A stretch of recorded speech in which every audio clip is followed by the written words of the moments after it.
I got money way before the deal.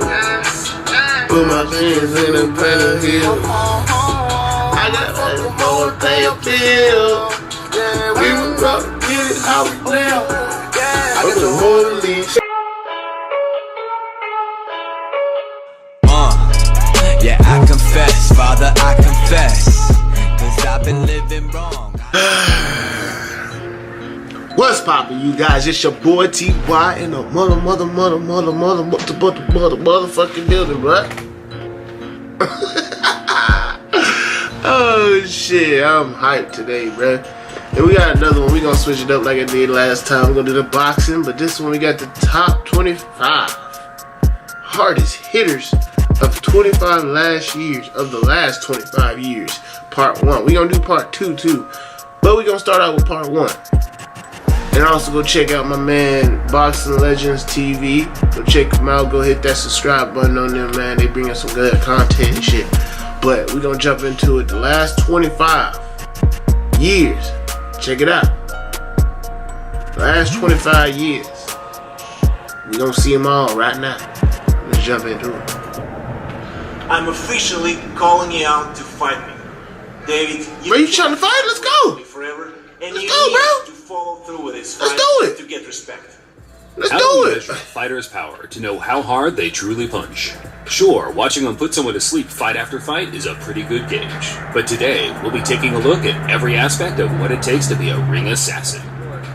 George hit me with one shot. When he hit me with that shot, my feet froze.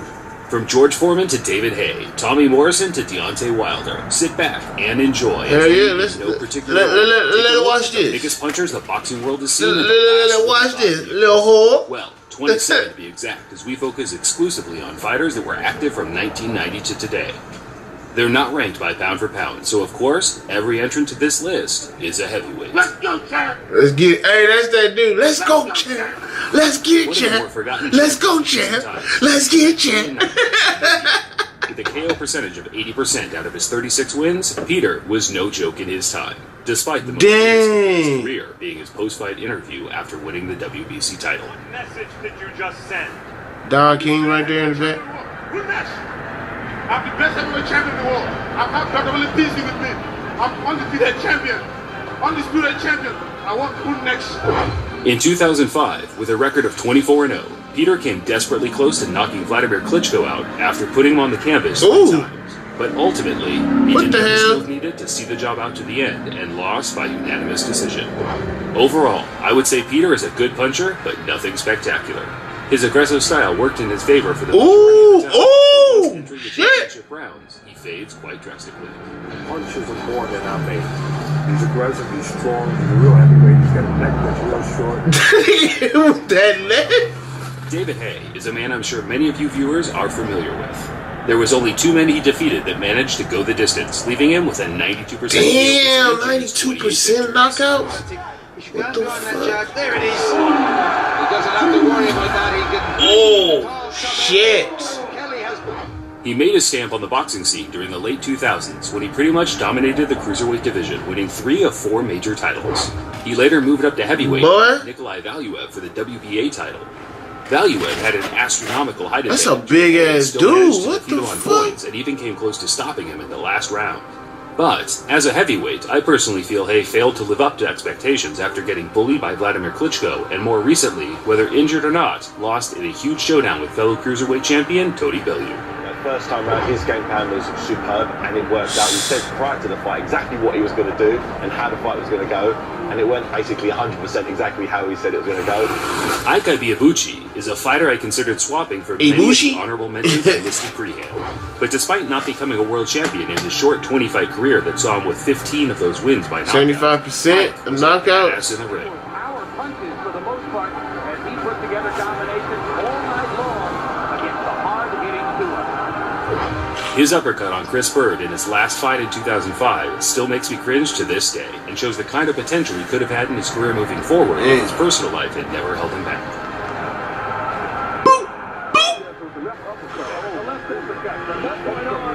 Oh, another one. Larry Holmes is a top 10 Larry. very heavyweight in my opinion, and the people that follow this channel know I include fighters dating back to the very start of the Queensberg rules when making lists, so that is something I say with the utmost praise.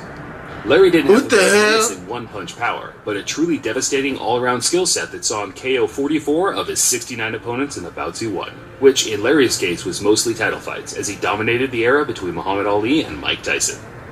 This may come as a shock to people, but my favorite ring moment in the whole history of boxing was in the 15th round between Larry Holmes and Ken Norton. Even Rocky Balboa at ringside was left flabbergasted. People that I was going to be heavyweight champion or whatever. And they said, Larry, you ain't going to make it. Damn. Damn. They said, I have no heart.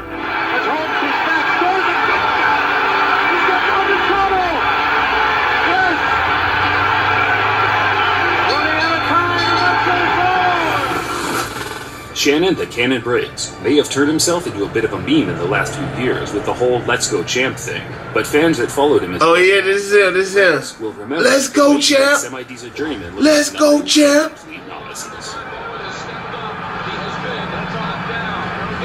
Damn. It's speculated Briggs holds the record for most first-round knockouts in heavyweight. 88% though, which is impressive whether you're knocking over tomato cans or not. Heavyweights are big men and can take a much harder punch than the average guy on the street, so kudos for that feat. But at the age of 45 and coming off a drug ban, I think it's time for the Cannon to maybe consider calling it a day. Let's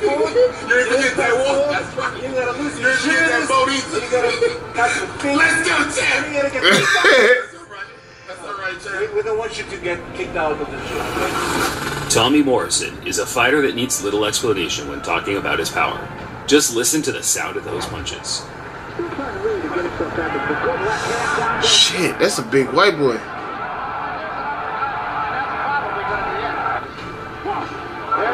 Damn. Damn. His devastating left hooks. Ooh, of his 48 opponents. 87%. That's a big ass white boy. Although many will argue the fact he failed to compile a resume of the same stature as his peers, like Lennox Lewis or Mike Tyson. He did beat some top fighters like George Foreman and Razor Ruddock. And when Ruddock went down, it was like he got taken out by a sniper rifle. Oh shit. Somebody sniped him from the top.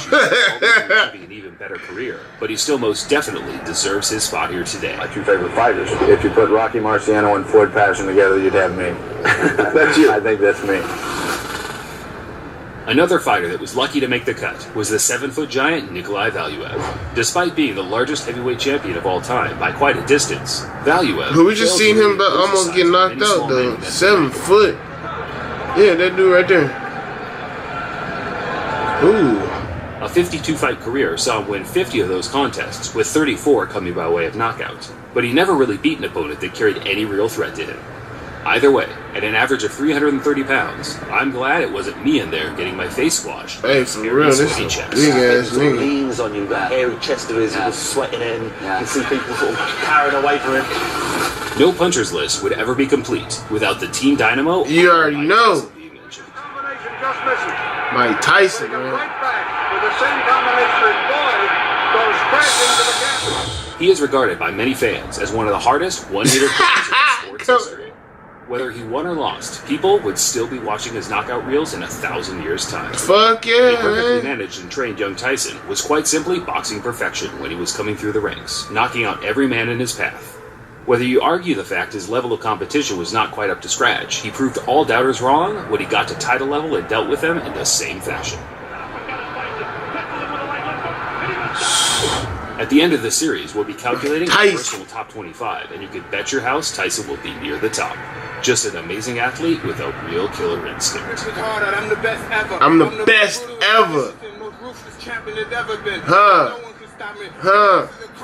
No, I'm Alexander. He's no Alexander. I'm the best ever. There's never been anybody ruthless. I'm Sonny Liston. I'm Jack Dempsey. There's no one like me. I'm from their floor. There's no one that can match me. Yo! Joe Messi is a name I'm real shit, man. Might not be too sure about. He retired undefeated in 2007 with a record of 36-0 with 29 knockouts after he got a bleed on the brain that left him unable to compete again. On June 22nd, the Nevada Athletic Commission decided it was too dangerous for Messi to step back into the ring.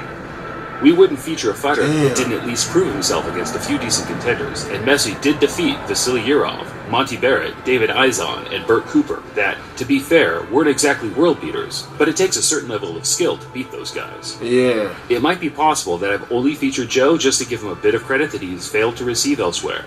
He didn't exactly punch like a prime George Foreman, but he certainly knew how to put a guy to sleep on his best night. Huh. I know that's right. That's all that counts. Put him to sleep real quick. I hope you didn't think we were going to miss out on active. We're going to do some more videos on Anthony. Joshua has 19 or 90 fights. I think it's fair to say he has proved himself to be. He got 20. He's 20-0. That nigga undefeated right now. Him and Devontae Wilder, they should fight, man. They need to fight already. KO record. Joshua, damn, 100%. The ring. Although it's very early in his career, so I don't doubt he'll eventually take a loss or let a fighter go the distance down the line.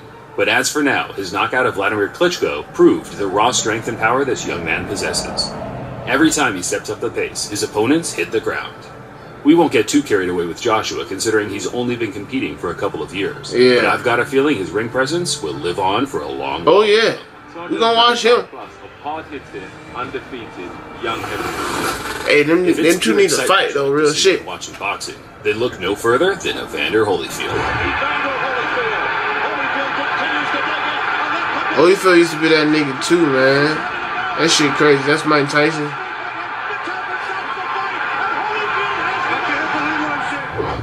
In his prime, he really was something special to watch. Relentless work rate, quick hands, thudding power, and to top it off, the uncanny ability to never accept defeat. Holyfield Foreman fight. Another left hook. And right. Evander went after George and landed 18 punches in a row. He just wasn't going to take no for an answer. If you landed a 3-punch combination, you know he's coming right back with a 10-punch combination. The 63% KO percentage doesn't really give this warrior the justice he deserves, and that probably comes down to the fact he kept fighting way past his prime. Quite honestly, at his best, there is little to no heavyweight on picking to beat Evander, and that's saying something considering he moved up from cruiserweight. Tony Tucker was just another one of those great heavyweights from the late 80s and early 90s that suffered fighting in the same era. Hey, why this dude, he got that old school, 47 KOs. that old school Jerry curl. Tucker was not a man that could be overlooked when looking back over the last 25 years. He proved that when my daddy used to wear some shit like that. That shit is funny, but I respect it because that's old school right there anyway. That shit is funny as fuck. Injuries and managerial problems kept Tucker from reaching his full potential. But overall, he was a great boxer that could, on his day, beat a large majority of the fighters listed here. Although they may look similar and share the same last name, it's important to separate the Klitschko It's different though. rating their skill sets. Vitaly Klitschko was an aggressive, hard-punching heavyweight that pretty much dominated the division in the 2000s. 45 victories with 41 knockouts. Kinda speaks for itself. But honestly, 45 victories with 41 knockouts? Damn. Impressive. After losing to Lennox Lewis in an all-time great heavyweight slugfest in 2003, I remember that shit. Defeated for the remainder Grandma of was his hype. career and defended his WBC crown along the way. And for the unlucky men that went the distance, they had to endure a life-altering beating in the ring. Hasim Rahman is often overlooked when talking about recent heavyweight greats. Granted, he hasn't got the most stacked resume, but you can't look past the fact he knocked out Lennox Lewis in a brutal fashion as well. Oh, he's got it! He's got it! He got Dennis and he's got Back to the video. Damn! Get back to the video and nigga get knocked out. In 1998, Rahman had a record of 29-0 with 24 knockouts, and even when he eventually stepped up in competition, his KO rate stayed at an impressive 82%. He wasn't blessed with natural skill or talent. A rather slow and often out-of-shape Rahman never really grew a fan base in America, but he did always carry the power to upset the major players in the heavyweight division. Damn! Ernie Shavers, a top 25 hardest puncher of the last 25 years, you may ask? Yeah, that might be confusing for a lot of fans that associate him with fighting in the 70s, but he kinda makes the list by a technicality considering his last bout was fought in 1995. Obviously, this was not even a shade of his prime self, but good old Ernie sneaks in. That was Ali, but like, hold on. Already know how high he could potentially rank when compiling them at the end. The best one-punch fighter, the ones greatest punch I have ever seen is owned by a man named Ernie Shaver. Ernie was a freak of nature. One punch could seriously change your life. And although a lot of his fight footage is grainy to view by today's standards, you can still see the amount of force this man could generate with a single blow. In Shaver's 74 victories, he flattened 68 of his opponents, and any top contender of that time will tell you the relief they had if they never had to meet him. Harder than Joe Frazier. What about Ernie Shaver? I don't follow Ernie Shaver. Thank goodness. Yeah. He said thank you. We'll be working overtime to get the next video ready as soon as possible, so if you think a fighter's missing, I can guarantee you they'll be featuring in the final top 10 this time. Remember to hit the like button and subscribe if you're new around here. Until next time, fight fans, this is Boxing Legends TV, signing off.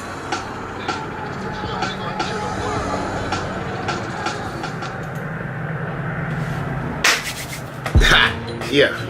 Well, that was the end of the video. How did y'all like that video? I actually like, they told me like, you know, the top heavy hitters. That shit was dope. You know, I ain't gonna lie, that shit was hella dope. You know what? Leave a comment out of these top 25, I think it is. Who did y'all like the best?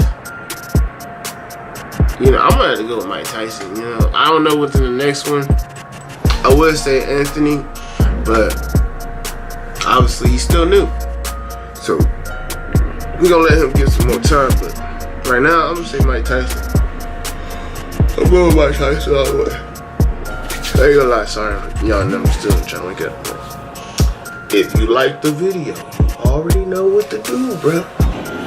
Hit that like, hit that subscribe, and leave me a motherfucking comment. Also comment down who boxer you like the best. Keep that change, you filthy animal.